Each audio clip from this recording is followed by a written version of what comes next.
आज के मुख्य समाचार। महाराष्ट्र के हाथ से निकल रही परियोजनाएं, आदित्य ठाकरे ने सरकार पर उठाए सवाल। 2 लाख की रिश्वत लेते महिला तहसीलदार मीनल दलवी फांसी, एंटी करप्शन के जल में। मुंबई पुलिस में बड़े फेरबदल, 28 पुलिस आयुक्त अधिकारियों का ट्रांसफर किया गया। सीमा शुल्क अधिकारियों ने मुंबई हवाई अड्डे पर 32 करोड़ का 61 किलो सोना जब्त।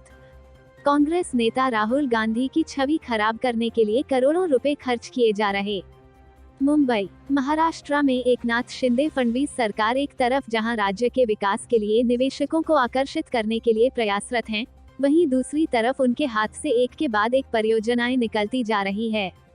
हाल ही में ऊर्जा उपकरण बनाने की एक बड़ी परियोजना महाराष्ट्र के हाथ से निकलकर मध्य प्रदेश की झोली में आ गई है। इससे सरकार की खूब आलोचनाएं की जा रही है। दरअसल, केंद्र सरकार से ऊर्जा उपकरण निर्माण क्षेत्र को हासिल करने के लिए 8 राज्यों में होड़ लगी हुई थी, जिसमें महाराष्ट्र के अलावा आंध्र प्रदेश, गुजरात, बिहार, तमिलनाडु, ओडिशा, मध्य प्रदेश और तेलंगाना जैसे राज्य शामिल थे। लेकिन आखिरकार सफलता मध्य प्रदेश को मिली। इस जोन के निर्माण के लिए केंद्र सरकार की तरफ से 400 करोड़ रुपए की सब्सिडी दी जाएगी।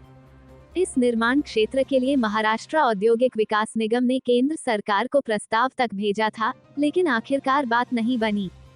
इससे पहले वेदांत फॉक्सकॉन प्रोजेक्ट के महाराष्ट्र के बजाय गुजरात चले जाने, बल्क दवा पार्क स्थापित करने की मंजूरी महाराष्ट्र को छोड़कर हिमाचल प्रदेश, गुजरात और आंध्र प्रदेश को दिए जाने, मेडिकल डिवाइस पार्क के हाथ से जाने और टाटा एयरबस परियोजना के महाराष्ट्र से गुजरात स्थानांतरित होने को लेकर अब शिवसेना उद्धव बालासाहेब ठाकरे नेता आदित्य ठाकरे ने मौजूदा सरकार को निशाने पर लिया है।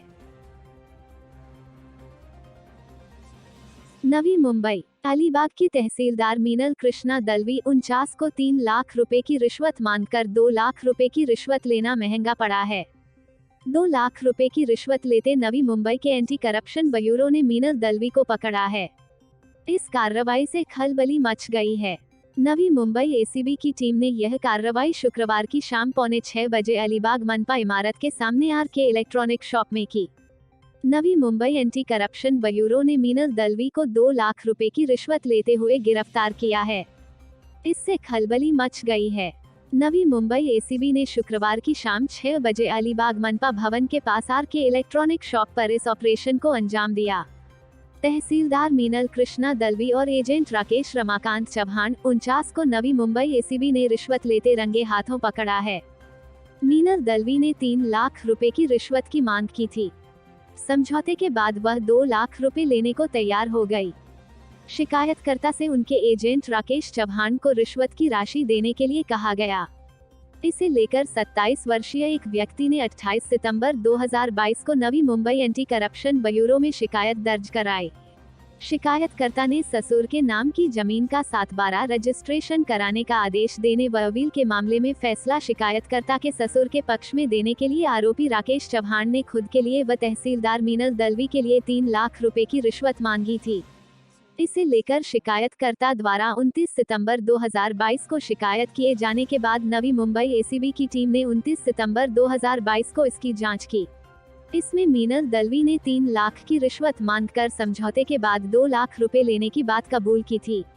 अलीबाग मनपा भवन के पास के आर.के. इलेक्ट्रॉनिक शॉप में जाल बिछाया गया। एजेंट राकेश चौहान को शिकायतकर्ता से 2 लाख रुपए की रिश्वत लेते रंगे हाथों पकड़ा गया।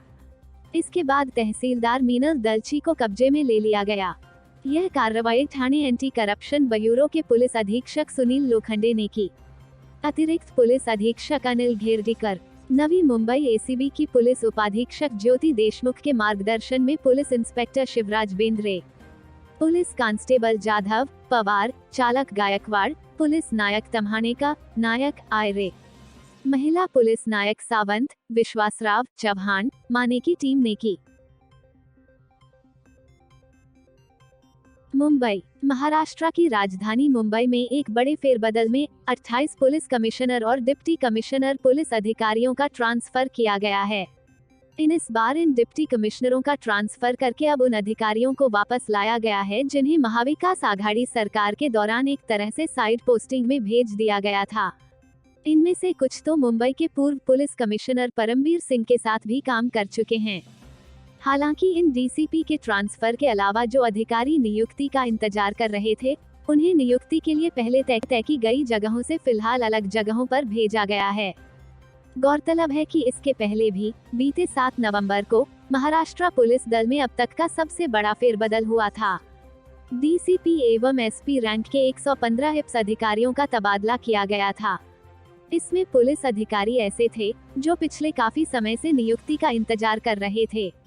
तब हिप्स अधिकारी अशोक दुधे, शीला देसाई, सुनीता वी सालुंके ठाकरे, पुरुषोत्तम कराड, मोहित कुमार गर्ग, अजय कुमार बंसल, मंगेश शिंदे, दीक्षित कुमार अशोक गेडाम, प्रवीण मुंढे, तेजस्वी बाला साहेब सातपुते, गौरव सिंह, अमोघ जीवन गांवकर, पुरुषोत्तम कराड, वसंत जाधव, नम्रता जी पाटिल, राहुल उत्तम श्रीरामे, विजयम खरात और गजानन एस राजमाने की मुंबई में विभिन्न पदों पर नियुक्ति की गई थी।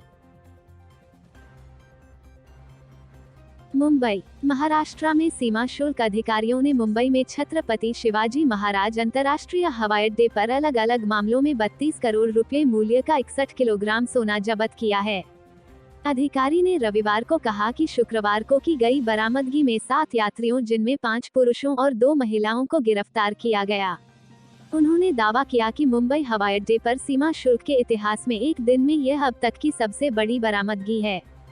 प्रेट्रा के मुताबिक अधिकारी ने कहा कि पहले मामले में तंजानिया से लौट रहे 4 भारतीयों को 1 किलो सोने की छड़ें ले जाते हुए पाया गया, जिन्हें कई जेबों के अलावा विशेष रूप से डिजाइन किए गए बेल्ट में छुपाया गया था। उन्होंने कहा कि अधिकारियों ने यात्रियों की बेल्ट से 53 किलोग्राम यूएई निर्मित सोने की छड़ें बरामद की, जिनकी कीमत 28.17 करोड़ रुपए है। अधिकारी ने कहा कि दोहा हवाई अड्डे पर एक सूडानी नागरिक ने यात्रियों को सोने की छड़ें दी गईं। उन्होंने कहा कि गिरफ्तारी के बाद 4 यात्रियों को अदालत ने गिरफ्तार कर 14 दिन की न्यायिक हिरासत में भेज दिया है। इसी तरह सीमा शुल्क अधिकारियों ने दुबई से आए 3 यात्रियों के पास से 3.88 करोड़ रुपए मूल्य का 8 किलो सोना जब्त किया।